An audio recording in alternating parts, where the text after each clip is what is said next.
গল্পের দর্পণ। এই দর্পণে প্রতিফলিত হবে নানা ধরনের হাসি, কান্না, প্রেম, ভয়, রোমাঞ্চ ও মায়াজালে ঘেরা অনেক গল্পগাথা। নমস্কার, গল্পের দর্পণে আপনাদের সবাইকে স্বাগত। আমাদের এই চ্যানেলটিকে আপনাদের হাত ধরেই কিন্তু উন্নতির সিঁড়িতে চড়তে হচ্ছে আর হবেও। তাই আপনাদের সাহায্য প্রয়োজন এই চ্যানেলটির শ্রীবৃদ্ধি করার জন্য। আজকের গল্প সুপ্রিয় সুদীপ ব্যানার্জির বেরঙিন।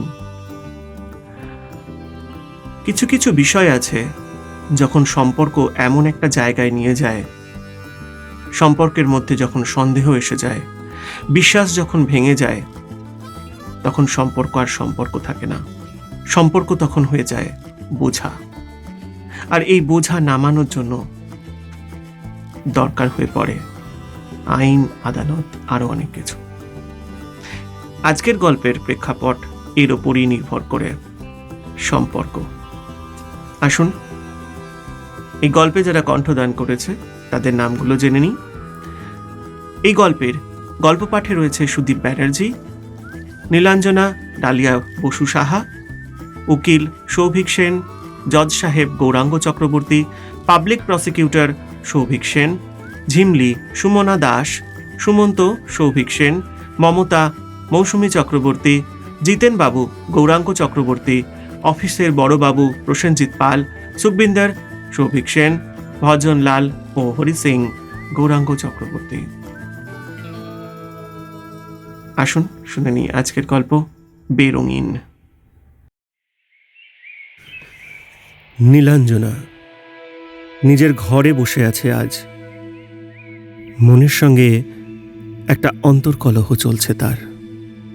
জীবন আজকে তাকে এমন একটা জায়গায় দাঁড় করিয়ে দিয়েছে যেখানে আজ তাকে কোর্টের সামনে দাঁড়াতে হবে। কোর্ট কথাটা শুনলেই কেমন যেন মনের মধ্যে একটা ভয়ের সঞ্চার হয়। ওরে বাবা, কেস! নীলাঞ্জনা নিজে একজন নারী ও বিবাহিতা। আজ সে একটা কেস করেছে। অনুসন্ধান করার জন্য পুলিশের কাছে ডায়েরিও করেছে। কিসের অনুসন্ধান? তা যে কোনো মানুষের মনের মধ্যেই সেই প্রশ্নটা জাগবে। নীলাঞ্জনা আজ তার ভালোবাসার বিরুদ্ধে দাঁড়িয়েছে। সে মনে মনে ভাবছে, আমি কি ভালোবাসার বিরুদ্ধে দাঁড়িয়েছি? কারণ আমি তো কেস করেছি আমার স্বামীর বিরুদ্ধে। হ্যাঁ, আমার স্বামী সুমন্ত, যার বিরুদ্ধে আমি কেস করেছি। কিসের? না, মানহানির কেস নয়, ডিভোর্সের কেসও নয়, 498 বধূ নির্যাতনের কেসও নয়। তবু আমি তার বিরুদ্ধে কেস করেছি। এই কেসটা একটা খুনের কেস। আজ আদালত যা সিদ্ধান্ত নেবে সেটা নীলাঞ্জনা মেনে নেবে। নীলাঞ্জনার অন্তরাত্মা আজ কাঁদছে, ডুকরে ডুকরে কাঁদছে, আর বলছে, নীলাঞ্জনা, তুই তোর ভালোবাসাকে এভাবে গলা টিপে মারবি? অন্যদিকে আর একটা মন বলছে, তুমি একজন নারী, তুমি একজন মানুষ হয়ে অন্য মানুষের প্রতি অবহেলা, বঞ্চনা, তুচ্ছ তাচ্ছিল্যকে মেনে নেবে কিভাবে? নীলাঞ্জনার চোখের কোলের জলটা এখন শুকিয়ে গেছে। সে ভাবছে, এই তো সেদিনের কথা। সুমন্তকে হসপিটাল থেকে বাড়িতে নিয়ে এসেছে সে। সুমন্তর অ্যাক্সিডেন্ট হয়েছিল, সে জলের তলায় তলিয়ে গিয়েছিল। সুমন্ত সিকিউরিটির কাজ করে। সে একজন সিকিউরিটি সুপারভাইজার। ময়ূরাক্ষী নদীর একটি বাঁধেতে হঠাৎ একদিন রাতের অন্ধকারে গার্ড দিতে দিতে কিভাবে যেন পড়ে যায় সে জলের মধ্যে। ময়ূরাক্ষী নদীর জল তাকে টেনে নিয়ে যেতে চায় অতল গভীরে, কিন্তু তার পার্শ্ববর্তী সমস্ত লোকেরা হৈ হৈ করে ঝাঁপিয়ে পড়ে জলের মধ্যে, আর উদ্ধার করে তাকে। সুমন্তর মাথায় চোট লাগে। অ্যাম্বুলেন্সে করে সুমন্তকে কলকাতায় নিয়ে আসা হয়। অ্যাম্বুলেন্সের আওয়াজটা শুনলে নীলাঞ্জনার বুকের ভেতরটা আজও ছ্যাঁত করে ওঠে। দূর দিয়ে কোনো অ্যাম্বুলেন্স চলে গেলেও তার মনে পড়ে যায় সেই দুর্ঘটনার কথা। কত বিনিদ্র রাত কেটেছে তার হসপিটাল আর বাড়ি করতে করতে। দীর্ঘ 4 মাস ধরে নীলাঞ্জনা হসপিটাল বাড়ি করতে করতে সুমন্তকে বাঁচিয়ে নিয়ে এসেছে। গভীর তৎপরতা আর ভালোবাসার কোনো খামতি সেখানে ছিল না।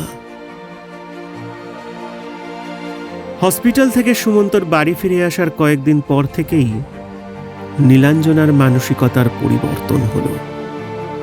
নীলাঞ্জনার ভেতরে যেন একটা অবচেতন মন তারই মনের মধ্যে কড়া নাড়তে লাগলো। সুমন্তর মধ্যেও একটা পরিবর্তন সে লক্ষ্য করল। তারপর সুমন্তকে নিয়ে সে তার কাজের জায়গায় গেল। আর সেই কাজের জায়গায় যাওয়াটাই নীলাঞ্জনার কাল হলো। তার সামনে অনেক সত্যি, অনেক বাস্তব উঠে এলো, যা জীবনকে নাড়া দিয়ে যায়। যেখানে ভালোবাসাটা একটা জিজ্ঞাসার চিহ্ন হয়ে দাঁড়িয়ে থাকে। আর সেজন্যই হয়তো আজ নীলাঞ্জনা মনে করছে সে হেরে গেছে। কিন্তু না, সে মানবিকতার কাছে কখনো হারতে পারে না। এসব ভাবতে ভাবতেই হঠাৎ নীলাঞ্জনার হাতের মোবাইলটা বেজে উঠল। উকিল মশাই ফোন করেছেন। হ্যালো। হ্যালো নীলাঞ্জনা, হুম। তুমি আসছো তো? হ্যাঁ, আমি বেরোচ্ছি। ঠিক আছে। না, আজকে ওই তাড়াতাড়ি একটু এসো, আজকে কিন্তু হিয়ারিং আছে। হ্যাঁ, ফার্স্ট। হ্যাঁ, অবশ্যই অবশ্যই, আমি বেরোচ্ছি। ফোনটা সুইচ অফ করে নীলাঞ্জনা ব্যাগের মধ্যে পুরে নিল। ব্যাগটা কাঁধে ফেলে বেরিয়ে পড়ল সে রাস্তায়। কোর্টে ঠিক সময় পৌঁছতেই হবে। পৌঁছেও গেল নীলাঞ্জনা, বরং আগে ভাগেই পৌঁছে গেল। এখনো জজ আসেননি। কোর্ট ঘরে বসে নীলাঞ্জনা। কোর্ট ঘরের হই হট্টগোলের মধ্যে হঠাৎ কখন জজ সাহেব এসে পড়েছেন নীলাঞ্জনা টেরই পায়নি। পাশ থেকে উকিলবাবু খোঁচা মারতেই সে উঠে দাঁড়ালো। তারপর জজ সাহেব হাতুড়িটা ঠুকলেন তার টেবিলের ওপর। থেমে গেল আওয়াজ, থেমে গেল শোরগোল। বাদীপক্ষ ও বিবাদীপক্ষ দুজনে যে যার মতন বয়ান দিল। অনুমোদন পেল কেস। শুরু হলো কেস। প্রথম সাক্ষী নীলাঞ্জনা। এসো। তা তুমি কার বিরুদ্ধে এই কেসটা লড়ছ? মাই লর্ড, আমি আমার স্বামীর বিরুদ্ধে কেস লড়ছি। জজ সাহেবের ভ্রুটা উচকে গেল। আজ একজন স্বামীর বিরুদ্ধে একজন স্ত্রী ক্রিমিনাল কেস লড়ার মানে হচ্ছে 498 ধারার বধূ নির্যাতন এবং তারপর ডিভোর্স, এই সমস্ত কিছু আর কি। কিন্তু একজন স্ত্রী তার স্বামীকে না বাঁচিয়ে তার স্বামীকে খুনি সাব্যস্ত করতে চায়। এই প্রথম সেখানে রয়েছে মানবতা। হাজির করা হলো সুমন্তকে। নীলাঞ্জনার ঠিক বিপরীত কাঠগড়ায়। নীলাঞ্জনার সামনে নিয়ে আসা হলো ধর্মপুস্তক। যাহা বলিব সত্য বলিব, সত্য ছাড়া মিথ্যা বলিব না। এই বুলিগুলো যেন সিনেমায় দেখে দেখে নীলাঞ্জনার মুখস্থ হয়ে গেছে। নীলাঞ্জনা বলল, ধর্মাবতার, ধর্মের ধ্বজাধারী এই বইটার কি প্রয়োজন? আমি আমার স্বামীর বিরুদ্ধে কথা বলছি, তার মানে আমি কি কখনো মিথ্যে বলতে পারি? নীলাঞ্জনার কথা শুনে পাবলিক প্রসিকিউটর এসে দাঁড়ালেন তার সামনে। বললেন, আপনার যা গল্প, আপনি একদম গোড়ার থেকে আমাদের গল্পটা শোনান। ধর্মাবতার, আমার গল্প নয়, আমার জীবন কাহিনী। আজ সকলের সামনে আমি তা বয়ান করার প্রচেষ্টা করছি। একটা ঢোক গিলে নীলাঞ্জনা শুরু করলো একদম প্রথম থেকে। সুমন্ত, সামান্য মধ্যবিত্ত ঘরের একটি ছেলে।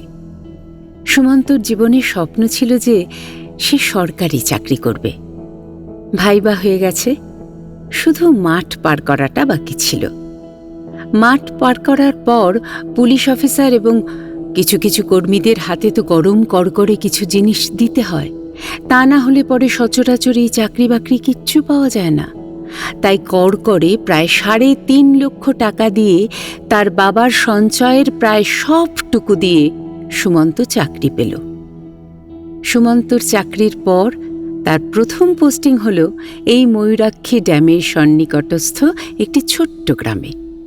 সুন্দর সাজানো গ্রাম, দূরে দূরে ছোট ছোট টিলা, টিলার মাঝখানে ময়ূরাক্ষী নদী, আর সেখানে ড্যাম। অধিকাংশ সময় সেখানে রাতের অন্ধকারে চুরি চামারি ডাকাতি এই সমস্ত প্রায় লেগেই থাকে। বাঁধনহীন সুমন্ত একদম মন খোলা ছেলে। সে হৈ হৈ করতে করতে চলে গেল তার কাজে জয়েন করতে। সুমন্তর মনের মধ্যে আনন্দের সীমা রইল না। এই আনন্দ নিয়েই সুমন্ত সেখানে জয়েন করল। খুব অল্প দিনের মধ্যেই সকলের খুব প্রিয়পাত্র হয়ে উঠল সুমন্ত। বস থেকে শুরু করে অধস্তন সমস্ত রকমের কর্মচারীরাই তাকে খুবই স্নেহ করতে লাগল। সুমন্ত কখনো তার নিজের উঁচু পদকে সকলের কাছে জাহির করেনি বা তাদের কাছ থেকে অতিরিক্ত সম্মান আশা করেনি। সুমন্তর মানসিকতাই ছিল এরকম। সুমন্ত এরকমভাবেই সেখানে কিছুদিন থাকার পর তার সামান্য শরীর খারাপ হলো। আর এই শরীর খারাপের সময় তার পাশে থাকার জন্য তার বড় কর্মচারীরা সেখানকার কিছু আদিবাসী মানুষকে তার বাড়ির কাজের জন্য পরিচয় করালো। একা বাড়িতে থাকা, নিজের হাতে রান্না করে খাওয়া, তারপর সারাদিন কখনো কখনো সারা রাত ডিউটি দেওয়া, এসব কিছুর মধ্যে সুমন্ত কেমন যেন গুলিয়ে ফেলেছিল নিজেকে। সব কিছুর মধ্যেই ছিল একটা যেন একা একা বোধ। তাছাড়া এই ড্যামের কাছে কাজকর্ম করার জন্য সার্ভারও ঠিকঠাক চলে না, তাই বাড়ির লোকদের সাথে কথা বলা বা ভিডিও কল করাও যায় না। তাই খুব সমস্যা। সুমন্তর মধ্যে একটা একাকিত্ব এসে পৌঁছল। সদ্য জয়েন করা সুমন্ত সঙ্গে সঙ্গে ছুটিও তো পাবে না। 1 বছর তো অন্তত লাগবে তার সেটেল হতে। তারপর বাবা যা যা দিয়েছে সেই শূন্যস্থানগুলো পূরণ করতেও তো সুমন্ত সময় লাগবে। সরকারি বাংলো, সরকারি খাওয়া দাওয়া সবকিছুই ঠিকঠাক, কিন্তু উপরই মাঝে মাঝে হাত পাতার অভ্যেসটা যেমন এই সমস্ত কর্মচারীদের হয়ে থাকে, সুমন্তর কিন্তু তেমন হাত পাতার কোনো রকম অভ্যেস ছিল না। যেটুকু সরকারের কাছ থেকে পাওয়া যায় তাতেই সে সন্তুষ্ট। সুমন্ত বলতে গেলে একদম কাচ্চা চিঠা, মানে একদম কোরা কাগজ, কোনো দাগ নেই তাতে। এতটাই ভালো ছিল তার মানসিকতা। সুমন্তর সঙ্গে পরিচয় হলো তার বাড়িতে কাজ করতে আসা একটি মেয়ে ঝিমলির। ঝিমলির সঙ্গে সুমন্তর পরিচয়টা কিছুটা কাজের লোকের সঙ্গে মালিকের। ঝিমলি খুব প্রাণচঞ্চল মেয়ে, সবার খুব প্রিয় পাত্রী। ঝিমলি নটবর কাকার মেয়ে। নটবর কাকা এই সরকারি বাংলোর মালিক। ঝিমলি আসতো, এসে রান্না করে দিয়ে যেত সকালে, আবার রাত্রে খাবার বেড়ে দেওয়া থেকে শুরু করে বাসনপত্র মেজে দিয়ে ঝিমলি বাড়ি চলে যেত। সুমন্তর শরীর খারাপ হওয়ার সময় ঝিমলি সারা দিন থাকতো সুমন্তর কাছে। সুমন্ত ঝিমলির প্রতি একটু দুর্বল হয়ে পড়ল। ঝিমলি বাবু বাবু করে প্রায়শই সুমন্তর পাশে পাশে ঘোরাফেরা করত। যে গোলাপ ফুলটা ঝিমলির মনে ফুটেছিল, সেই গোলাপ ফুলটা সুমন্তর মনে ফুটেছিল কিনা জানি না, তবে দুটো ফুলের রং কি এক, লাল না হলুদ? দুজনে দুজনের কাছে কখনোই সেই বিষয়টা প্রকাশ করেনি। সুমন্ত সেরে ওঠার পর একদিন রাতে শুয়ে আছে একা। তারপর ঝিমলি এসে জিজ্ঞাসা করল,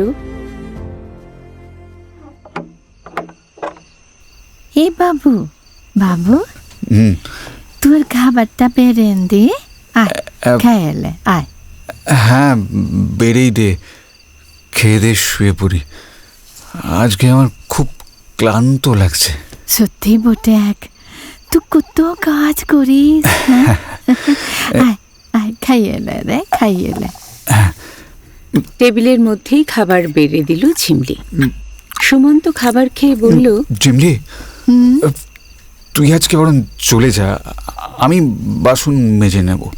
কেন রে বাবু, কি হয়েছে তোর?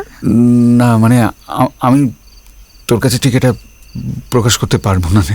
কেন রে বাবু, আমি কি তোর পর হইলাম নাকি রে? এখানে তোর মা টোলাই, বাপ টোলাই, কেউ টোলাই এখানে?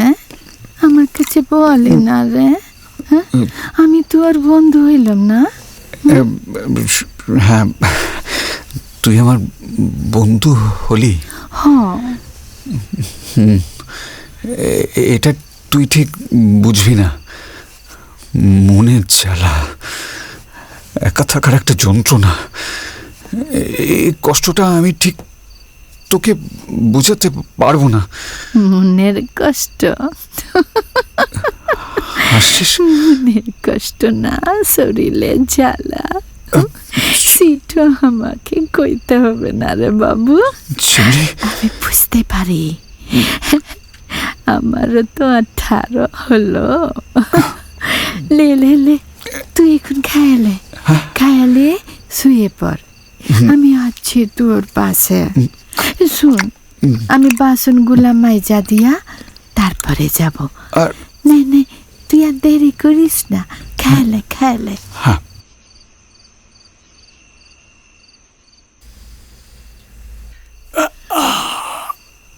সুমন্ত তার ঘরে তার বিছানায় শুয়ে আছে।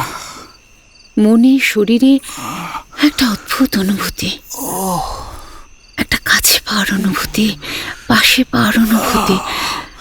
শরীরের ভেতরে কেমন যেন একটা জ্বালা।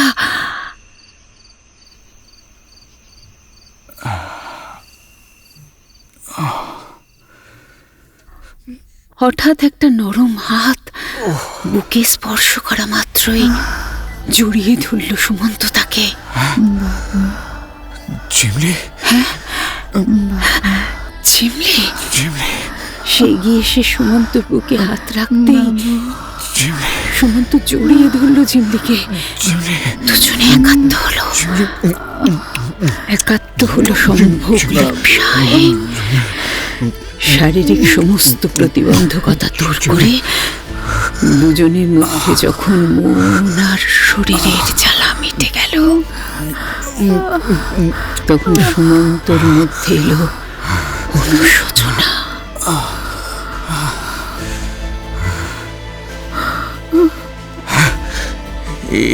আমি কি করলাম? সুমন্ত ঝিমলির দিকে তাকিয়ে ক্ষমা প্রার্থনা করলো।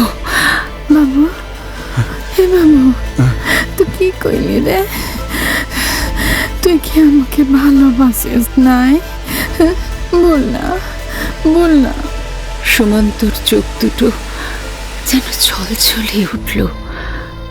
মনের মধ্যে সে ভাবতে লাগলো, আমার মা, আমার বাবা, আমার পরিবার কি তোকে মেনে নেবে? আমি তোকে ভালোবাসি, কিন্তু কি করে প্রকাশ করবো যে আমি ওকেই ভালোবাসি? বল না বাবু, বাবু বল না, তুই কি আমাকে ভালোবাসলি না? আমি তোকে ভালোবাসি ঝিমলি, কিন্তু আমি তোকে কথা দিতে পারবো না। আমি যে আমার সমাজের কাছে, আমার বাবা মায়ের কাছে বলতে পারবো না। যদি বলি তারাও মেনে নেবে বলে আমার মনে হয় না। কেন রে?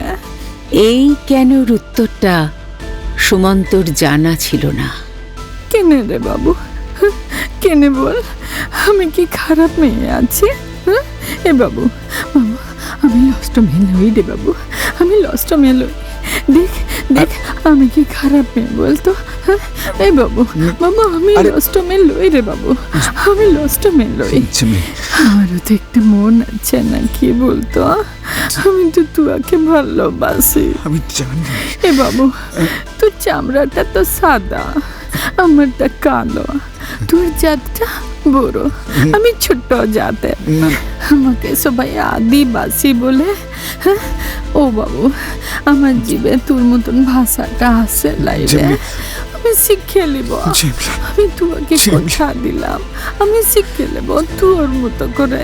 ঝিমলি। ও বাবু বাবু আমার একটু দূরে ফেলে দিস না রে বাবু, আমার একটু দূরে ফেলে দিস না, ফেলে দিস না রে বাবু, ফেলে দিস না। সুমন্তর চোখটা ছলছলিয়ে উঠল। দু হাত দিয়ে ঝিমলিকে বুকের ঠিক মাঝখানে জড়িয়ে ধরল।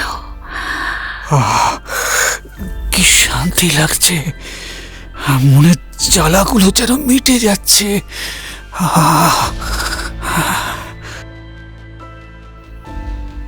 বাবু ঝিমলির ডাকে সুমন্ত সম্বিত ফিরল।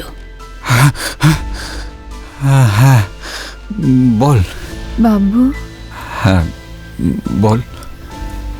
আমারে ফেলে তুই চলে যাবি না তো? না রে, আমার বাড়ির লোকেরা তোকে মেনে না নিলেও আমি মেনে নেব, কারণ সম্পর্ক তো আমার সঙ্গে তোর। ঠিক ঠিক বলছিস। এ বাবু তুই ঠিক বলছিস তো? ঠিক বলছি রে ঝিমলি, ঠিক বলছি। ঠিক বলছিস। ধীরে ধীরে সুমন্ত আর ঝিমলির মধ্যে একটা প্রেম ভালোবাসা তৈরি হলো, কিন্তু দুজনের সম্পর্কের দোলায় যেন দুদিকে দুটো মেরু, দু প্রান্তের দুই মেরু যেন আজ সমস্ত প্রতিবন্ধকতাকে ভুলে গিয়ে এক সমীকরণ তৈরি করেছে, এক সরল সমীকরণ। দুজনের মধ্যে ভালোবাসা আজ প্রগাঢ় হচ্ছে।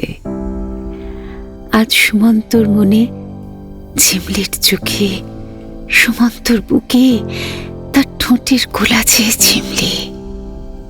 দুজনের ভালোবাসা আজ অনেকেই জেনেছে তারা দুজন দুজনকে ভালোবাসে।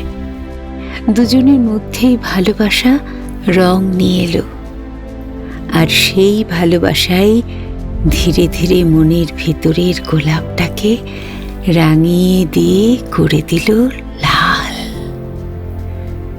প্রেমের মধ্যে হাবুডুবু খাচ্ছে তখন ঝিমলি আর সুমন্ত। হঠাৎ একটা ট্রাঙ্ক কল এলো। আজকালকার নব্যযুগে ট্রাঙ্ক কল উঠেই গেছে। ট্রাঙ্ক কল বলতে একটা জরুরি ফোন এলো সুমন্তর বাড়ি থেকে।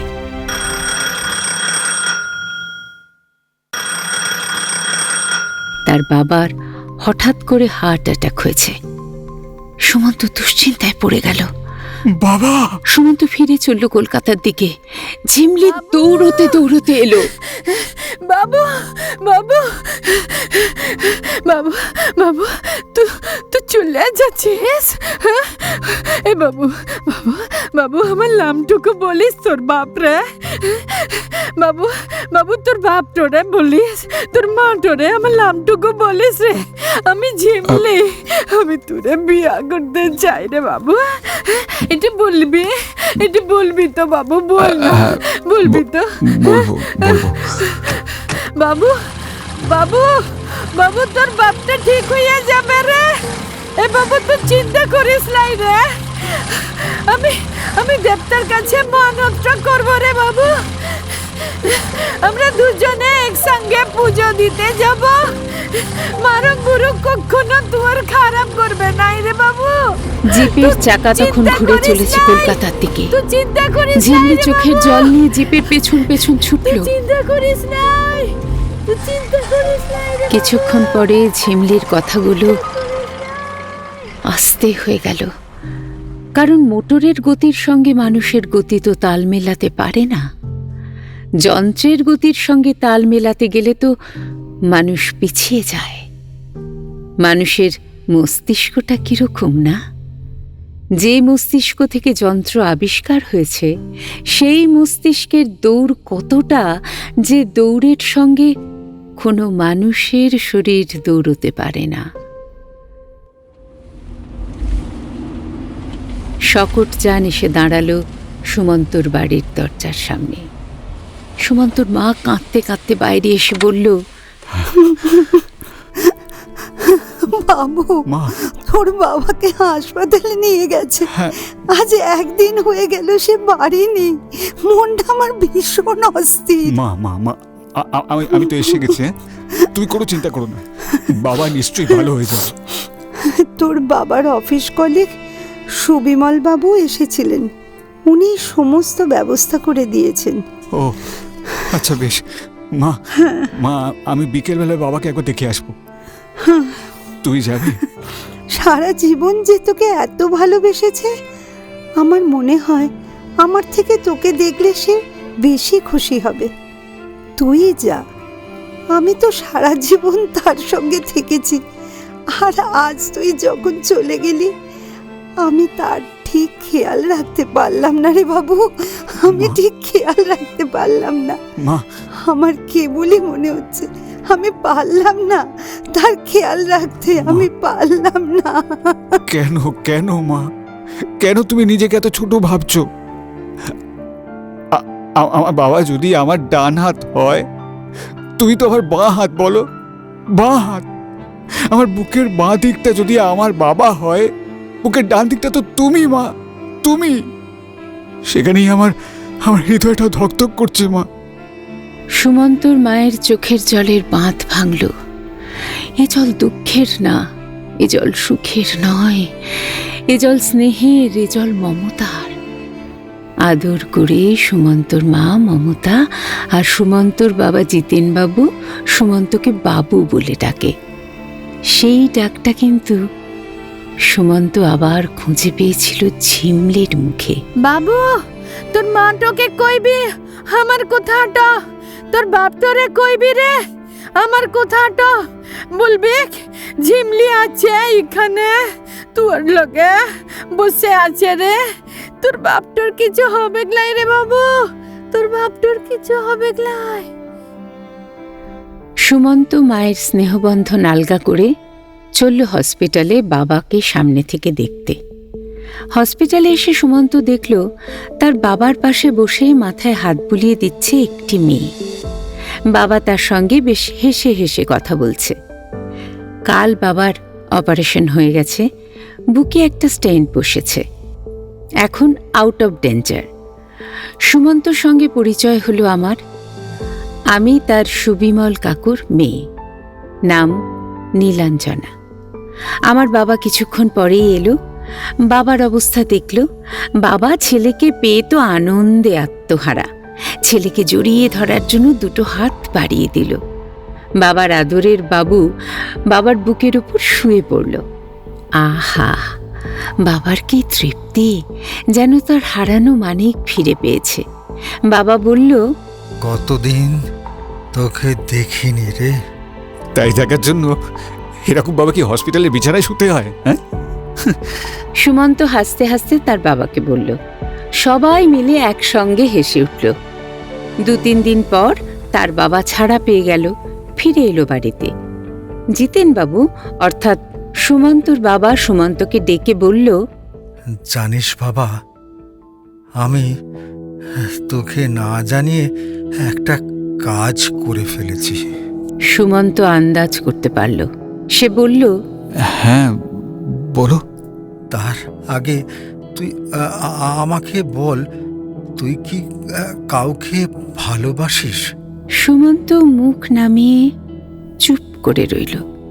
সে বলতে চাইছে যে সে কাকে ভালোবাসে, কিন্তু আমি রূপবতী, ঝিমলির অতটা রূপ নেই। আমি এডুকেটেড, ঝিমলি এডুকেটেড নয়। আমি যে কোনো জায়গায় ফিট ফর সুমন্ত, ঝিমলি তো সব জায়গায় ফিট করবে না। সো সুমন্ত একটু রেখে ঠেকে তার বাবার দিকে তাকিয়ে বলল, তুমি বলো না কি বলতে চাইছো।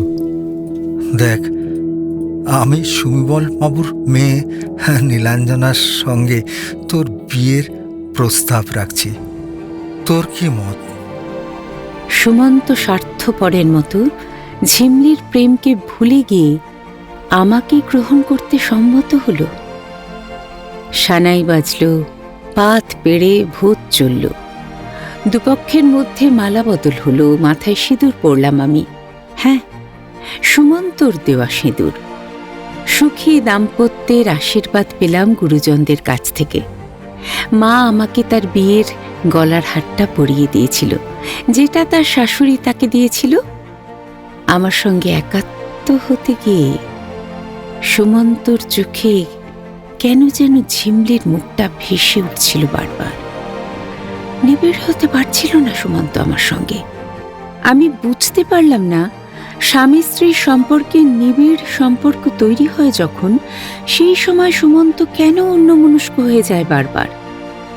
তাই আমি একদিন সুমন্তকে জিজ্ঞাসা করলাম, তুমি কি কাউকে ভালোবাসতে? না, মানে কেন হঠাৎ এরকম প্রশ্ন করলে? না, আমার মনে হচ্ছে যেন তুমি কাউকে ভালোবাসতে, বা তোমার বাবা কথা দিয়েছেন বলে তুমি আর তোমার কথা খাটাতে পারোনি। কি যে বলো। সুমন্তর বন্ধুরা আমাদের বিয়েতে দার্জিলিং বেড়াতে যাওয়ার টিকিট দিয়েছিল। অষ্টমঙ্গলার পরের দিন সুমন্ত আর আমি হানিমুনের জন্য কাঞ্চনজঙ্ঘা এক্সপ্রেসে চেপে বসলাম। গাড়ি ছুটল নিউ জলপাইগুড়ির দিকে। সুমন্ত আমার সঙ্গে ট্রেনে অনেক গল্প করতে লাগলো, কিন্তু সমস্ত গল্পের মধ্যে কোথাও ঝিমলির কথা এলো না। শৈল শহর দার্জিলিংয়ে গিয়ে পৌঁছলাম দুজনে। সারা রাস্তায় আমি সুমন্তর বুকে মাথা রেখে ঘুমিয়েছিলাম। সুমন্ত আমাকে বুকের মধ্যে জড়িয়েছিল। তার মধ্যে একটা অপরাধ বোধ কাজ করছিল, কিন্তু সেই অপরাধ বোধটাকে সে ভুলতে চাইছিল, ছিঁড়ে ফেলতে চাইছিল তার জীবন থেকে। তাই সে নিবিড় হতে চাইল আমার সঙ্গে। দার্জিলিংয়ে কাঞ্চনজঙ্ঘার সামনে এসে পরের দিন যখন আমরা দাঁড়ালাম, দূর থেকে সূর্যের আলো তখন কাঞ্চনজঙ্ঘাকে রাঙিয়ে দিয়েছে। আমার কোমল স্পর্শ সুমন্তকেও নতুন করে রাঙিয়ে দিল। সুমন্ত এক গভীর ভালোবাসার মধ্যে আমাকে আবদ্ধ করতে চাইল। প্রেম বিকিয়ে গেল। একদম ঝিকঝিক ঝিকঝিক করতে করতে রেলগাড়ির মতোই আমাদের জীবনটা চলতে আরম্ভ করল। কিন্তু ফিরে যাওয়ার সময় এগিয়ে এলো। ফিরে যেতে হবে আবার কাজের জায়গায়। কোয়ার্টারটা একদমই সিঙ্গল ব্যাচেলারদের জন্য। সেখানে নেই কোনো রান্নাঘরের সুবিধা, নেই কোনো থাকার ভালো জায়গা। তাই একটা ভালো কোয়ার্টারের বিশেষ প্রয়োজন। একটা সিঙ্গেল রুম, পাশে একটা ছোট্ট বাথরুম আর একটা ছোট্ট রান্নাঘর। এইটুকুনের মধ্যে একটা সংসার করা কখনোই সম্ভব নয়। তাছাড়া সুমন্তর মনের মধ্যে একটা ভয়ও আছে। ঝিমলিকে তো এই বিষয়টা জানাতে হবে। তারপর ঝিমলি যখন জানতে পারবে যে সুমন্তর বিয়ে হয়ে গেছে, কিভাবে রিয়্যাক্ট করবে সে?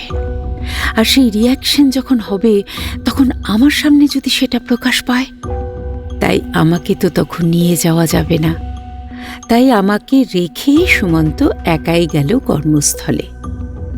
আমাকে রেখে সুমন্ত যখন যাচ্ছে, তখন আমার হাতছানি আর তার বাই বাই করার ভঙ্গি সুমন্তকে যেন মনে করিয়ে দিচ্ছে, এটা আমার শেষ দেখা নয় তো। সুমন্ত ফিরে গেল তার কাজের জায়গায়। সেখানে ততক্ষণে সবাই জেনে গেছে যে সুমন্তর বিয়ে হয়ে গেছে। কারণ সুমন্তর বাবা তো তার ঊর্ধ্বতন অফিসারদের নিমন্ত্রণ না করে থাকতে পারেনি। তাদের তো অবশ্যই নিমন্ত্রণ করতে হবে। একটা বিস্ময় নিয়ে সুমন্তর বিয়েতে এসেছিলেন ঊর্ধ্বতন কর্মচারীরা।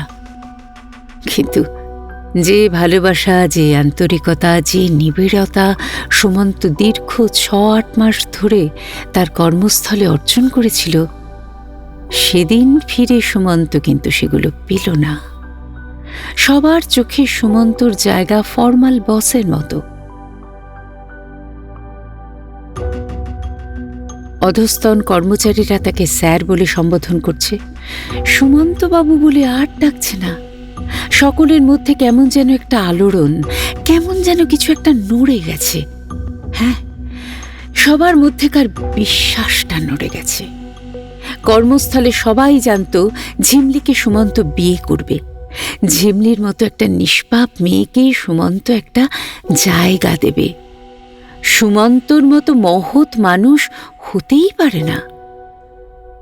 সুমন্ত ঝিমলির সাথে প্রতারণা করল, মেয়েটার জীবনটাকে নষ্ট করে দিল।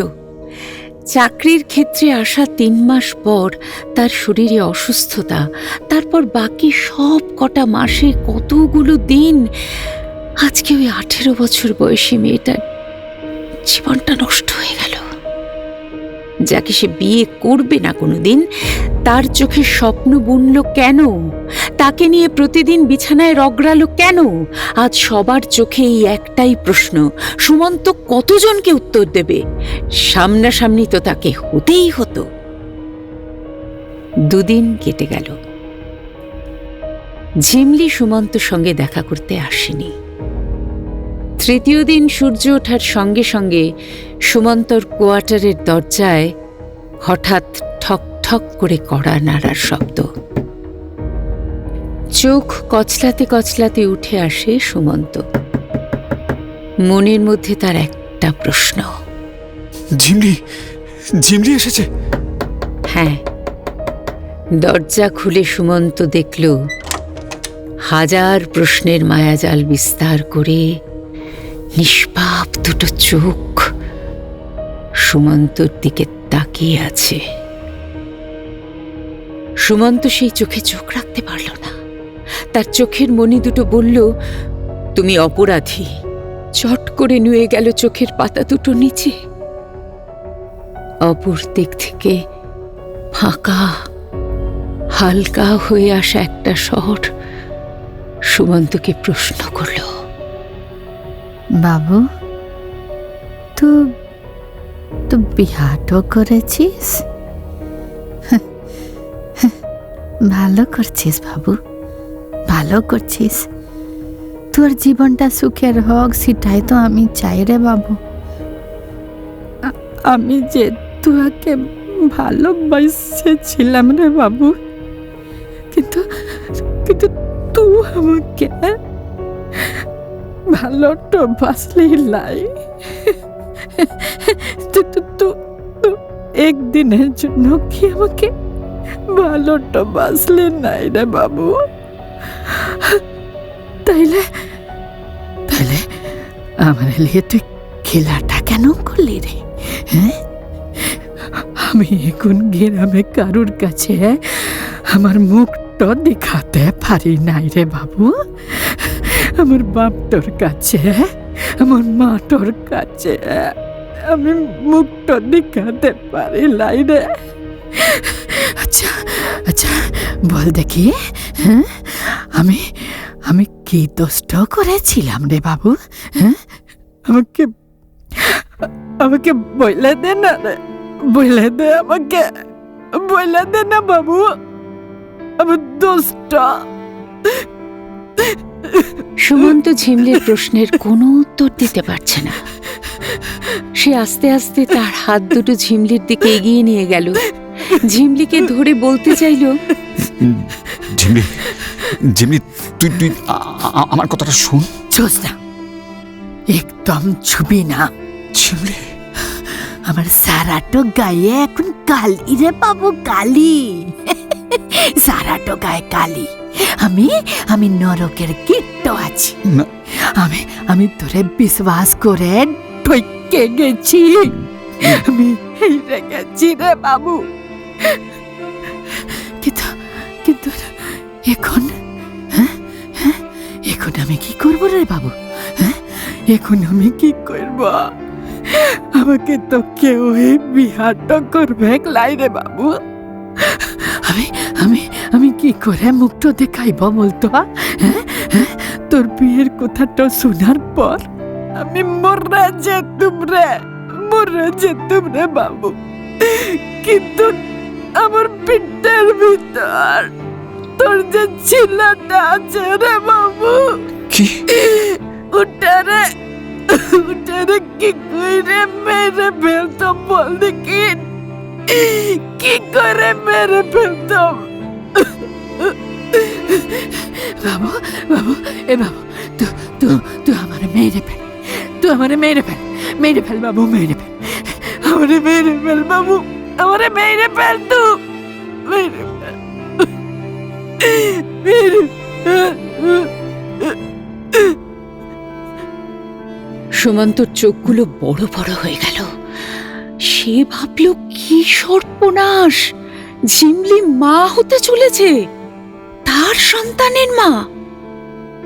কি প্রমাণ, কি প্রমাণ আছে, কি প্রমাণ আছে যে ও তারই সন্তানের মা? অন্য কারোর সঙ্গেও তো। তারপর ঝিমলিকে বলে, কি প্রমাণ আছে এটা আমার সন্তান? কি কইলি? হ্যাঁ, কি কইলি?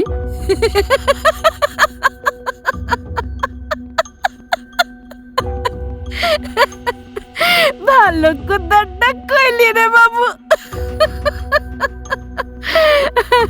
ভালো বললি তুই।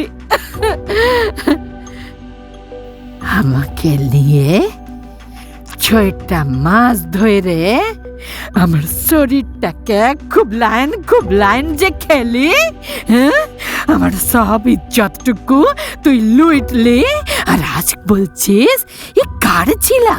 হ্যাঁ, ঠিক করছিস রে বাবু, ঠিক করছিস। এটাই তো আমার পাওনা ছিল রে, এটাই তো আমার পাওনা ছিল।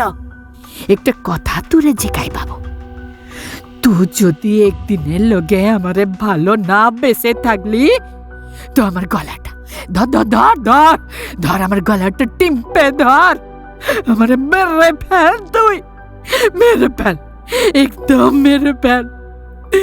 আমি না পারলাম কারোর স্ত্রী হতে, না পারলাম কারোর মা হইতে, আর না পারলাম আমার বাপটার মেয়ে হতে। আমি হেরে গেলাম রে বাবু, আমি হেরে গেলাম। আমি তোর মতো একটা সাপকে ভালোবেসে হেরে গেলাম, আমি হেরে গেলাম রে, আমি হেরে গেলাম। সুমন্তর কাছে নেই কোনো কথা, হেরে গেছে সেও। কোন মুখে সে সান্ত্বনা দেবে, অস্বীকার করবে কি করে? কিন্তু আজ যদি পুলিশ কমপ্লেন হয়, যদি ডিএনএ টেস্ট হয়, আর সেই ডিএনএ টেস্টে যদি ওই সন্তান সুমন্তরই এটা প্রমাণ হয়, তাহলে তো আর এই আদিবাসীরাও কি তাকে ছেড়ে কথা বলবে? জ্বালিয়ে দেবে কে? প্রোটেকশন দেবে কে? সুমন্ত থপ করে বসে পড়ল পাশে রাখা কাঠের চেয়ারটায়। কিছুক্ষণ পরে ঝিমলি কাঁদতে কাঁদতে থেমে গেল। তারপর বলল,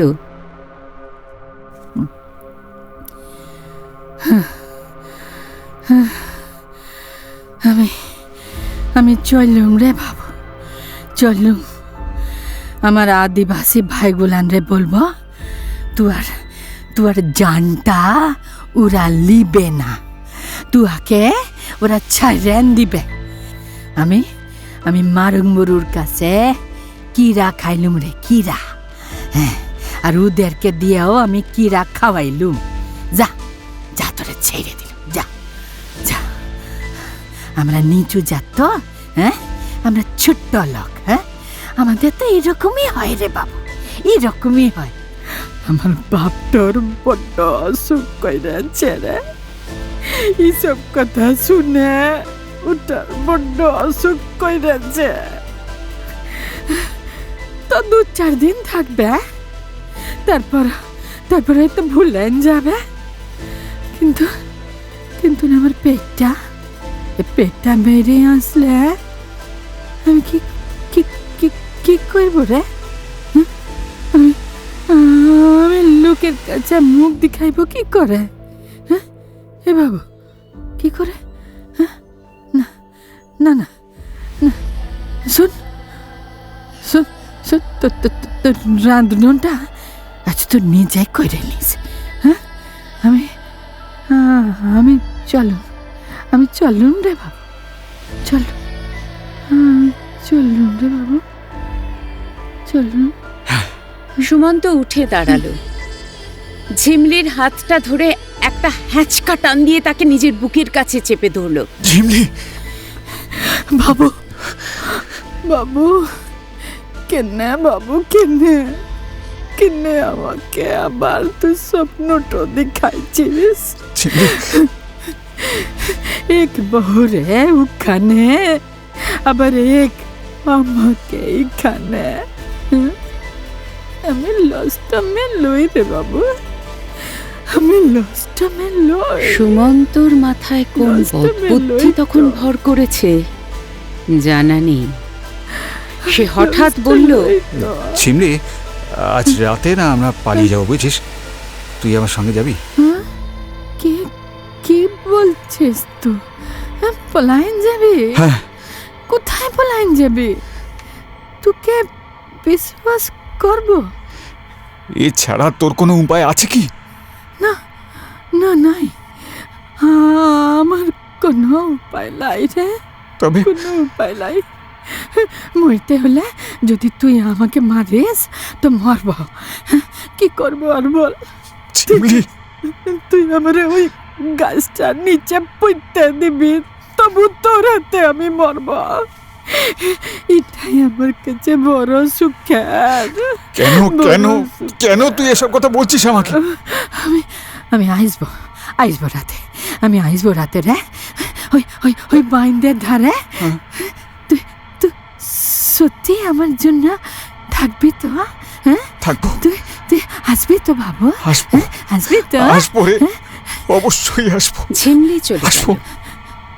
সুমন্ত ঠায় একভাবে বসে আছে। আজকে হাঁড়ি চড়েনি। সুমন্তর খিদে উড়ে গেছে। একটা সন্তান, একটা প্রাণ, কি করে সে প্রকাশ করবে? কি করে সে আমার সামনে দাঁড়াবে? কিভাবে সে তার বাবাকে বলবে? এখানে যত লোক আছে সবাই জানে তাদের দুজনের ব্যাপারটা। কি করে প্রকাশ করবে? পারছে না, কিছুতেই ভেবে পাচ্ছে না। সিগারেটের ধোঁয়ায় ভর্তি ঘরটার মধ্যে একটা দম বন্ধকর পরিস্থিতি সৃষ্টি হলো। ঘরের মধ্যে শুধু ধোঁয়ার কুণ্ডলি, ধোঁয়া। কিছুক্ষণ পরে দারোয়ান এসে খবর দিল, বাবু, অফিসে যেতে হবে আপনাকে একবার, বড়বাবু ডেকেছেন। চোখে মুখে জল দিয়ে সুমন্ত তৈরি হয়ে নিয়ে অফিসের দিকে গেল। আজ নাইট ডিউটি, কিন্তু আজ ঝিমলিকে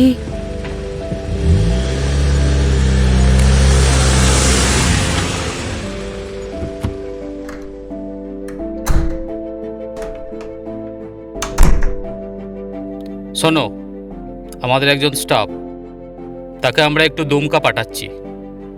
তোমাকেই কাজটা করতে হবে।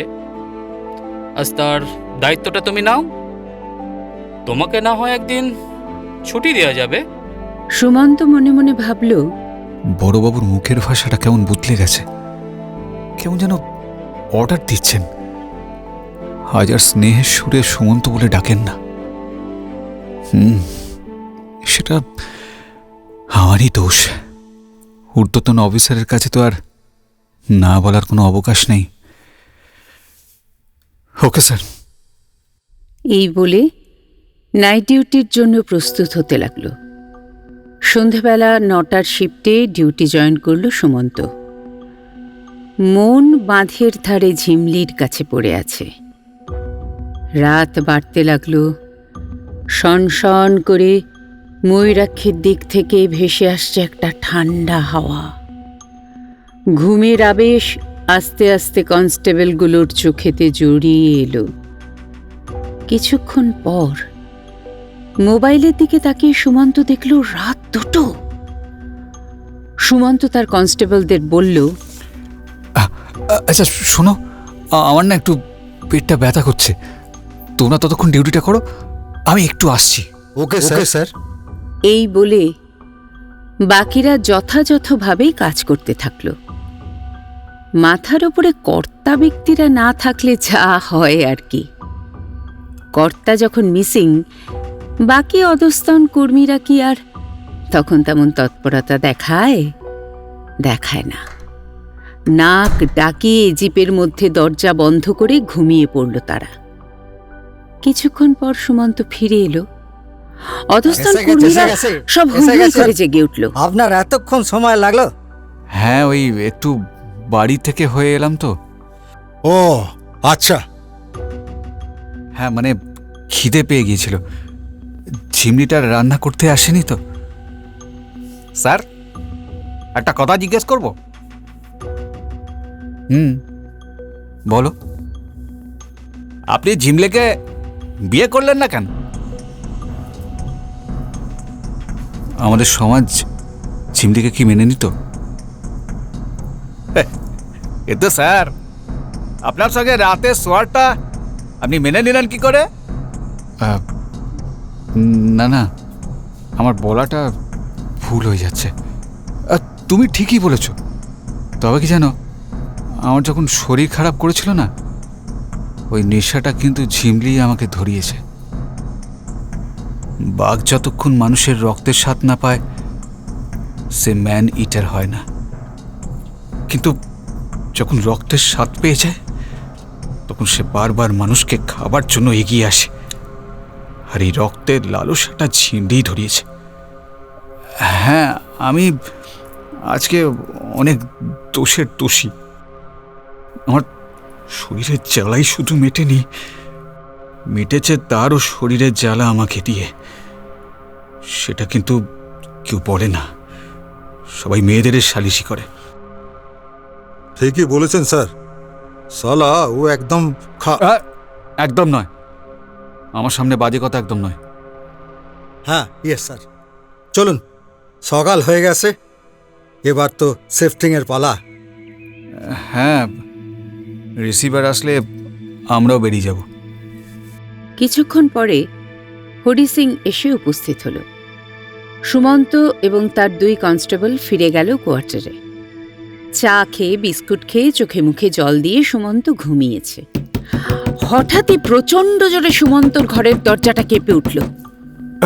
কি হলো? কে? হ্যাঁ, এত জোরে কে ধাক্কা মারছে? কে? ছুটে গিয়ে সুমন্ত দরজা খুলল। সামনে বস। সুমন্ত কোনো রকমে বলল, স্যার, কি হয়েছে? তুমি কালকে সারাক্ষণ ডিউটিতে ছিলে? Yes sir. তুমি বাড়ি এসেছিলে? হ্যাঁ স্যার, একবার এসেছিলাম। কখন এসেছিলে? রাতের দিকে এসেছিলাম, কারণ ওই পেটটা আমার ঠিক লাগছিল না, তাই সেখান থেকে বাড়িতে এসে একটু ওই পাউরুটি খেয়ে আবার বেরিয়ে গেছি। কই দেখি। হ্যাঁ স্যার, আসুন। রান্নাঘরে 2টো টোস্ট করে রাখা পাউরুটির কালো কালো দাগ লাগা প্লেট দেখা গেল। সঙ্গে মাখন আর চিনিও ছিল। স্যার, আমি তো 2:08-এর সময় এসে আবার সঙ্গে সঙ্গে ফিরে গেছি। আপনি ভজনলাল ও সুখবিন্দারকে জিজ্ঞাসা করুন। তোমার কতক্ষণ সময় লেগেছে এখানে আসতে? স্যার, ওই আধ ঘন্টার বেশি তো নয়, আর পাশেই তো। খুব বেশি হলে 10-15 মিনিটের মতো সময় লেগেছে। তারপর পাউরুটি সেকে খেয়েই আমি জয়েন করেছি। ময়ূরাক্ষী নদীতে ঝিমলির লাশ ভেসে উঠেছে। হ্যাঁ, কি বলছেন? হ্যাঁ, আমি ঠিকই বলছি সুমন্ত। সবাই সন্দেহ করছে তুমি এ কাজ করেছো। স্যার, এটা কি বলছেন আপনি? ঝিমলি? হ্যাঁ, ঝিমলি। আদিবাসীরা ক্ষেপে উঠেছে। এই মুহূর্তে তুমি এখান থেকে কেটে পড়ো, তা না হলে তোমাকে এখানে প্রাণে মরতে হবে। স্যার স্যার স্যার কি বলছেন? No sir, just get out.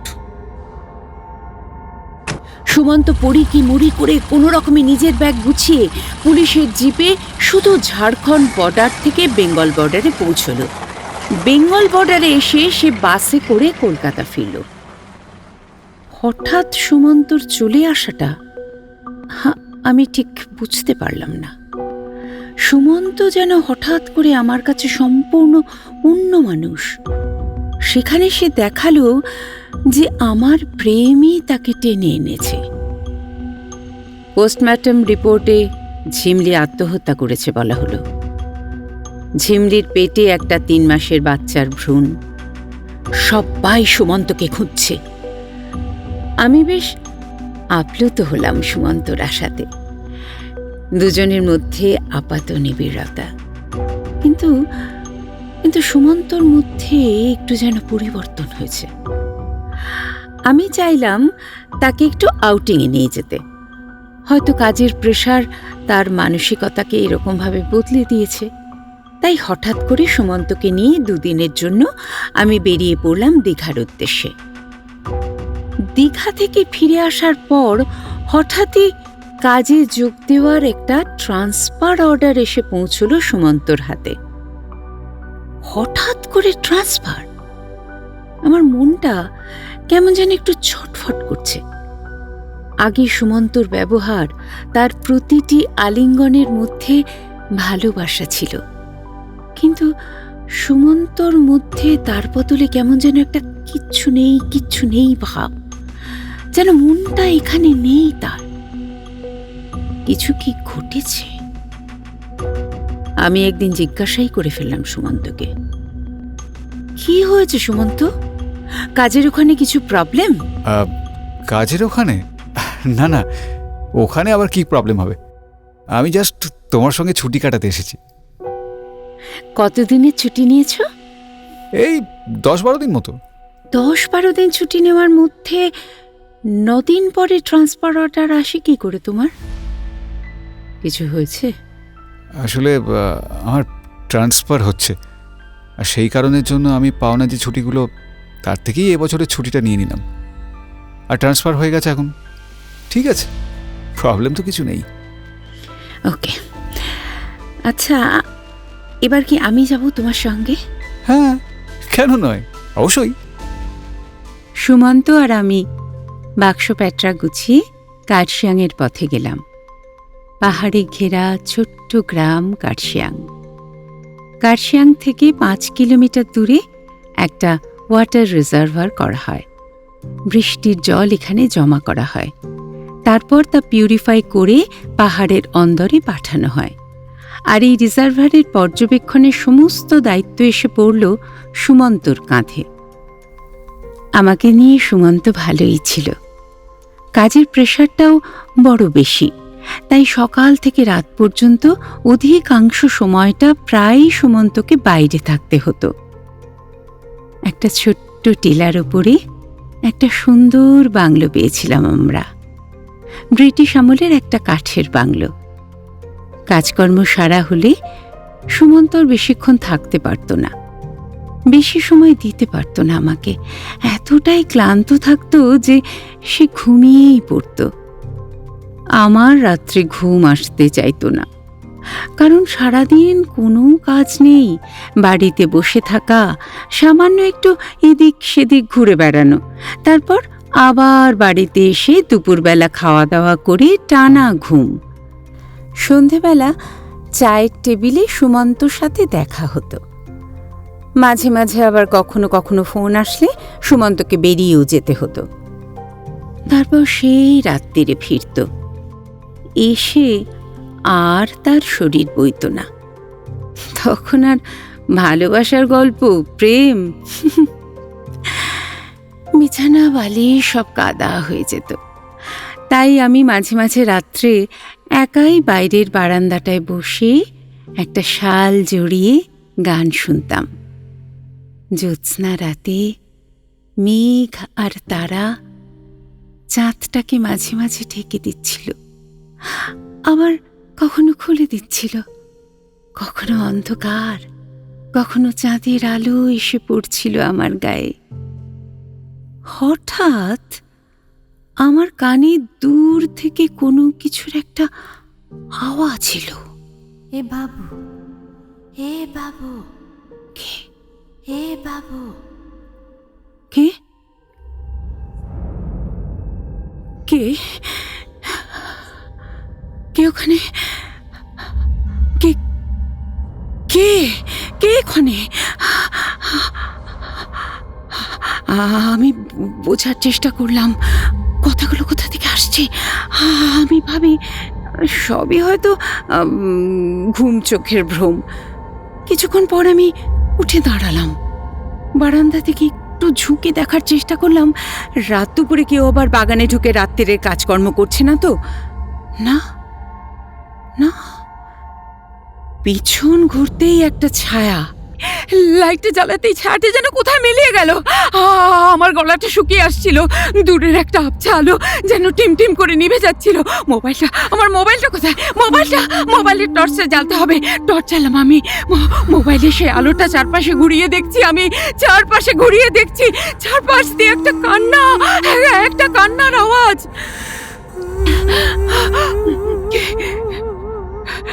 কে কে ওখানে?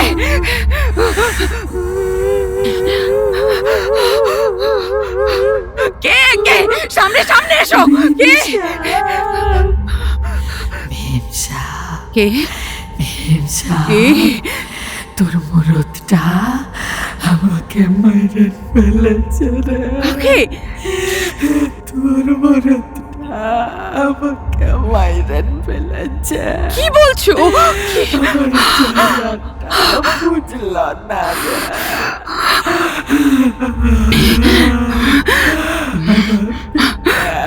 ছেলেটারে মেরে ফেলেছে রে। কে বলছো? সামনে এসো। আমাকে মেরে ফেলেছে রে। কে বলছো সব কথা? কে? কি নাম? কে বলছো? ভালো। কে কে কে ওখানে? আমি ঝিমলি। ঝিমলি কে? কে ঝিমলি? কি চাও তুমি আমার কাছে? কি চাও বলো? আমার বাচ্চাটারে তোর মরদটা মেরে ফেলেছে রে। কি বলছো? আমার সঙ্গে লড়াইয়ে আমার বাচ্চাটারে মেরে ফেলেছে। সামনে এসো। সামনে এসো।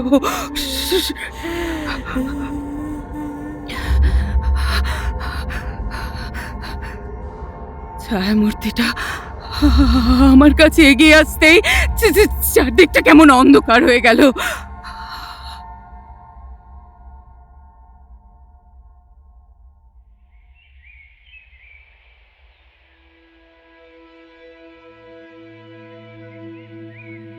সকালে কিচকিচ করে পাখির ডাকের সঙ্গে হাওয়ায় ভেসে আসা ফুলের সুবাসের সঙ্গে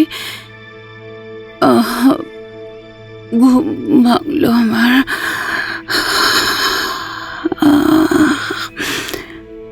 আমি কাল এই বারান্দায় শুয়েছিলাম, ভাবলাম আমি, তবে কি দুঃস্বপ্ন দেখলাম নাকি সত্যি? ধর, যত সব আবল তাবল চিন্তা। আসলে সারাদিন একা থাকে তো, তাই এসব। না বাবা, তাড়াতাড়ি উঠি, চা করতে হবে। তারপর এক্ষুনি সুমন্ত বের হবে। চা জল খাবার তৈরি করে টেবিলে রাখলাম আমি। সুমন্ত ব্রেকফাস্টে বসে কিছু গল্পগুজব করে বেরিয়ে গেল কাছে। সকালবেলায় আমি আবার একা। খাওয়া দাওয়ার পর একটু বাইরে বের হলাম পায়চারি করতে। তখনও যেন কালকের দুঃস্বপ্ন মনের ভেতরে নাড়া দিয়ে যাচ্ছে। কিছুতেই ঠিক ভুলতে পারছি না। আচ্ছা, সুমন্তকে কি বলা উচিত? না থাক, এসব সুমন্তকে বলে কোনো লাভ নেই। বলবে আমি পাগল হয়ে গেছি।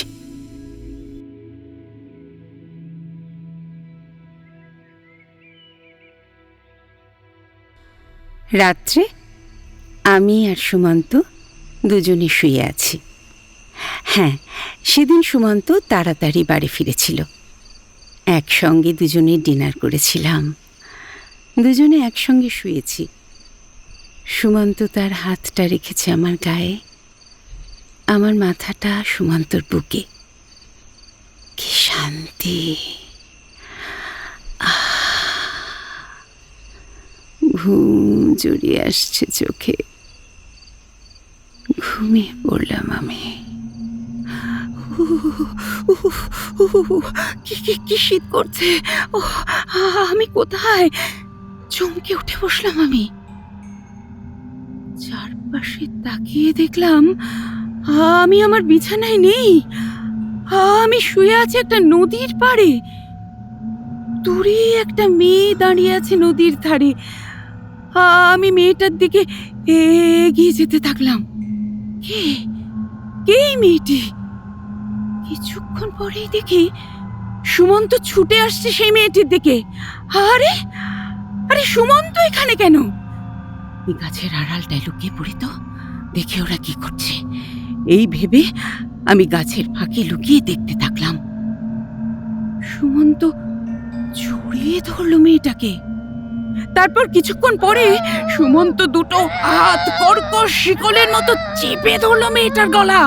মেয়েটি ছাড়ানোর প্রচেষ্টা করছে, কিন্তু সুমন্ত ছাড়ছে না, কিছুতেই ছাড়ছে না।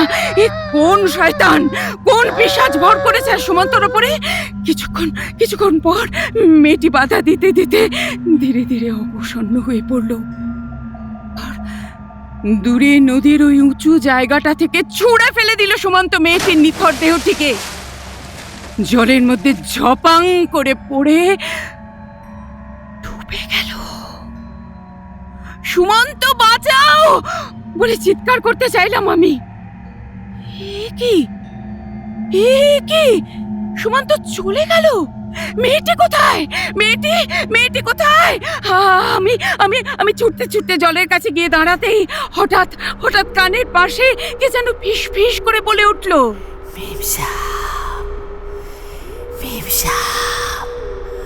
দেখলি তো তোর বাবু আমায় কি করিয়েছে? চমকে উঠলাম আমি। আবার দুঃস্বপ্ন। আমার স্বামীর বুকে মাথা রেখেই তো আমি ঘুমোচ্ছি। আমি তো আমার কার্শিয়াংয়ের সেই বাড়িতেই। ওহ ভগবান, আমি পাগল হয়ে যাব। না, আমাকে সুমন্তকে বলতেই হবে এটা।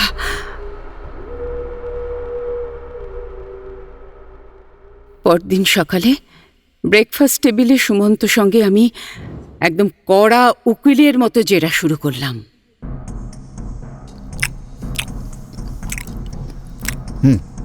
তোমাকে একটা প্রশ্ন করব? হ্যাঁ, বলো। তুমি আমাকে ভালোবাসো? আমার আগে কাউকে ভালোবেসেছো? প্রশ্ন শুনে চমকে উঠল সুমন্ত। বলল, হঠাৎ এরকম প্রশ্ন? না, আমার প্রশ্নের উত্তর দাও। এরকম কি ওরকম নয়, পরিষ্কার করে বলো। আমি তোমার স্ত্রী, আমার জানার অধিকার রয়েছে। কে সে? ঝিমলি। কে ঝিমলি? যখন আমরা ওই ময়ূরাক্ষী ড্যাম পাহারা দিতাম তখন আমি একবার অসুস্থ হয়ে পড়ি। সেই সময় ঝিমলির সাথে আমার পরিচয় হয়। তারপর আমাদের ভালোবাসাটা বহুদূর গড়ায়। তারপরেও তাকে বিয়ে করলে না কেন? তখন বাবার হার্ট অ্যাটাক হয়েছিল। ও, তার মানে আমার মতো একজন নারীকে পেয়ে আরেকজন নারীকে তুমি অবহেলা করলে? না, একদমই সেটা নয়। আসলে ঝিমলি একজন আদিবাসী মেয়ে, আর আমার বাবা মা কখনোই সেটা মেনে নিত না। কখনো তুমি তাদের বলেছো তার কথা? সাহস হয়নি। সে এখন কোথায়? মারা গেছে। হোয়াট? মারা গেছে? হ্যাঁ। সুমন্ত, একটা কথা খুব পরিষ্কার করে আমাকে বলবে? বলো। ও মারা গেছে নাকি ওকে মেরে ফেলা হয়েছে? What you mean? I mean, tell me whether you killed her or not. হঠাৎ এরকম বাজে প্রশ্ন একটা কেন? কি করে মারা গেছে? জলে পড়ে। বাজে কথা, বাজে কথা। কি করে মারা গেছে বলো? তুমি বাজে কথা বলো না তো। আমি ছাড়ার পাচ্ছি নই সুমন্ত, আমার সঙ্গে তোমাকে ম্যাসেঞ্জরে যেতে হবে। ময়ূরাক্ষী নদীর ওপরে ম্যাসেঞ্জরি একমাত্র ড্যাম যেখানে তুমি কাজে গিয়েছিলে। I want to go over there. It's not possible. Maybe it's possible. তুমি কি আমাকে সন্দেহ করো? না, তবে না, সন্দেহ করি না। তবে- এখন আমি তোমাকে অবিশ্বাস করি। What do you mean? I just want to know the truth. That is my right as your wife. I must know what happened indeed. এই কথা শোনার পর সুমন্তর পায়ের তলা থেকে যেন মাটিটা সরে গেছে। থমকে গেছে সুমন্ত। আমার চাপের সামনে সে যেন একেবারে কুঁকড়ে গেছে। মাসাঞ্জোর ড্যামের কাছে ছোট্ট বাংলোটিতে এসে উপস্থিত হলাম সুমন্ত ও আমি। সেদিন রাত্রে আমি ম্যাসেঞ্জরের বড় বাবুকে আমন্ত্রণ জানালাম আমার বাড়িতে। একটা ছোট্ট পার্টি, খাওয়া দাওয়া, লুচি, আলুর দম, বেগুন ভাজা, মাংসের কারি। মাংসের কারি আমি খুব ভালো বানাতে পারি। বড়বাবুর কাছে আমি ঝিমলির কথা শুনলাম। শোনার পর আমার পায়ের তলা থেকে জমিটা যেন সরে গেল। মাথার উপরে যেন বৃহৎ আকাশটা জামড়ে পড়েছিল। হাত, শরীর সব অবসন্ন হয়ে যাচ্ছিল আমার। Jhimli, she was pregnant. জামা সুমন্তকে, এই মানুষটা আমার শরীর ছুঁয়েছে। মনে মনে টুকরে উঠি আমি। বড়বাবু চলে যেতে আমি চুপচাপ বসে রইলাম বৈঠকখানার সোফার ওপরে। সুমন্ত এসে আমার পিঠে হাত দিতেই আমি যেন বিদ্যুৎ চমকানোর মতো জ্বলে উঠলাম।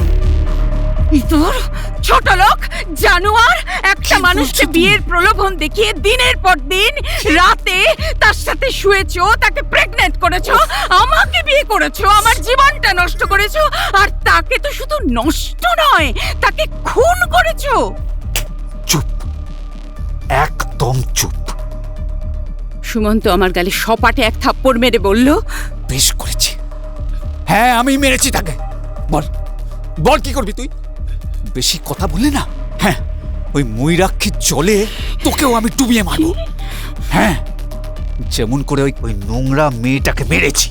ছি ছি ছি ছি ছি ছি ছি সুমন্ত, ইউ কাওয়ার্ড! আমি এক্ষুনি বেরিয়ে যাব, আর এক মুহূর্ত এখানে নয়, এক মুহূর্ত নয় তোমার যা সঙ্গে। যা যা যা রে, যা যা, অনেক করবি, যা তো। আমি ছুটতে ছুটতে বাইরে বেরিয়ে চলে এলাম। বড়বাবুর সঙ্গে যোগাযোগ করে একটা মোটর ভ্যান জোগাড় করে তাতে চেপে ছুটলাম কলকাতার দিকে। পড়ে রইল সুমন্ত।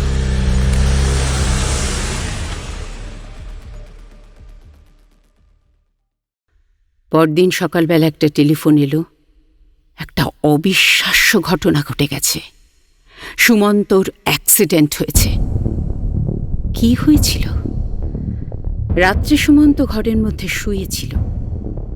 দরজায় ঠক ঠক করল দুটো প্রাণী, দুজন কনস্টেবল, হরি সিং আর সুখবিন্দর সিং। কি হয়েছে? স্যার, আপনাকে একবার ওই ঝিলের ধারে যেতে হবে। ড্যামের ধারে? হ্যাঁ স্যার। কেন? স্যার, ওখানে একটা লাশ ভেসে উঠেছে। What you mean? আমি তো এখানে কাজের ডিউটির মধ্যে নেই। বড়বাবু গিয়ে বলো, যাও। আমি এখানে একদিনের জন্য বেড়াতে এসেছি। আরে বাবা, কাল সকালে চলে যাব। স্যার, আপনাকে যে যেতেই হবে স্যার। মানে? আর স্যার, ও জিমলি যে আপনাকে ডাকছে স্যার। তোমরা কে? তোমরা কারা? স্যার, আমরা যে ঝিমলির ভাই স্যার, আমরা যে আপনাকে নিয়ে যাব। না না, আমাকে নিয়ে যেও না, আমাকে ক্ষমা করো, আমাকে নিয়ে যেও না। না না, চলো না, চলুন স্যার, না না না, চলুন স্যার। না না।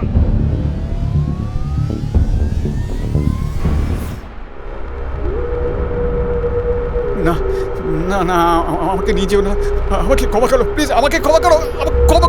হঠাৎ একটা দমকা হওয়া সুমন্তকে উড়িয়ে নিয়ে গেল বাঁধের ধারে, তারপর নারকেলের ছোবড়ার মতো ছুঁড়ে ফেলে দিল তাকে জলের মধ্যে। জলের ভেতর থেকে কিলবিল করে একটা কালো হাত উঠে এলো, সেই হাতটা জড়িয়ে ধরলো সুমন্তর গলাটা। জিমলি, বাবু বাবু আমার সঙ্গে ওই জলের তলায় চল রে বাবু। হ্যাঁ, ও জলের তলায় একসঙ্গে শুবি না? রে বাবু, শুবি না? শুবি না? আমার ছেড়ে দে জিমলি, আমার ছেড়ে দে। কি করে ছাড়ব রে? কি করে ছাড়ব? বল বল, তুই আমার সঙ্গে ইতদিন কাটাইলে বাবু। এখন তোকে আমি কি করে ছাড়ব রে? কি করে ছাড়ব? জলের মধ্যে প্রচন্ড আলোড়ন উঠল, হাঁপাতে লাগলো, ডুবতে লাগলো সুমন্ত। জলের তলায় তলিয়ে যেতে লাগলো সুমন্ত শরীরটা।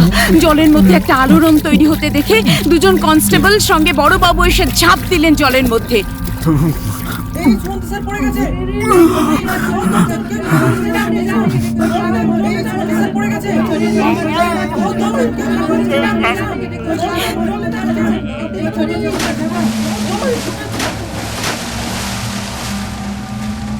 তারাই বাঁচালেন সুমন্তকে।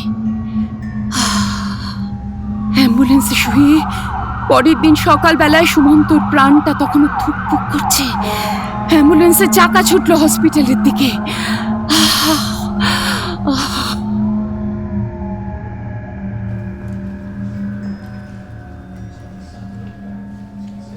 দীর্ঘ কথোপকথনের পর নীলাঞ্জনা যেন একটু হাঁপ ছাড়ল। আদালতের সমস্ত মানুষ এতক্ষণ ধরে শুনছিল নীলাঞ্জনার কথা। তার উকিল এবার উঠে দাঁড়িয়ে বললেন, মহামান্য আদালতের সামনে দাঁড়িয়ে আমি সুমন্তকে একটা প্রশ্ন করতে চাই। সুমন্ত, নীলাঞ্জনা যে কথাগুলো এখনো পর্যন্ত বলল, সেই কথাগুলো কি অক্ষরে অক্ষরে ঠিক? জিমলি নামক ওই মেয়েটাকে তুমি খুন করেছো? ছলছল চোখে সুমন্ত নীলাঞ্জনার দিকে তাকালো। নীলাঞ্জনার প্রখর দৃষ্টির কাছে সুমন্ত হেরে গেল। হ্যাঁ, এভাবেই তো সত্যের কাছে মিথ্যে হেরে যায়। সুমন্ত স্বীকার করে নিল সব। বিচারে সুমন্তর যাবজ্জীবন কারাবাস হল। নীলাঞ্জনা বিচারের পর ফিরে গেল বাড়িতে। অনেক ধকল গেছে তার, শারীরিক মানসিক সব রকম। বাথরুমের শাওয়ারটা চালিয়ে নীলাঞ্জনা সাবান দিয়ে ঘষে ঘষে নিজের শরীরটাকে আজ পরিষ্কার করছে। বহুদিন আগে সুমন্ত যে সিঁদুর তার মাথায় পরিয়ে দিয়েছিল, আজ সেই সিঁদুরটাকে সে তার মাথা থেকে ঘষে ঘষে তুলে ফেলতে চায়। হতে চায় সে বিধবা, হতে চায় সে বেরঙিন। আজকের মতো গল্পের দর্পণের সময় শেষ। আগামী পর্বে নতুন গল্প নিয়ে হাজির হব আপনাদের সামনে শনিবার রাত 10টায়। ততক্ষণের জন্য একটু বিরতি। নানা স্বাদের নতুন নতুন গল্প শুনতে চাইলে আমাদের চ্যানেলকে সাবস্ক্রাইব করুন। সবার আগে নোটিফিকেশন পাওয়ার জন্য বেল আইকন ক্লিক করুন। বন্ধুদের সাথে শেয়ার করুন, আর অবশ্যই লাইক আর কমেন্টস দিতে কিন্তু ভুলবেন না।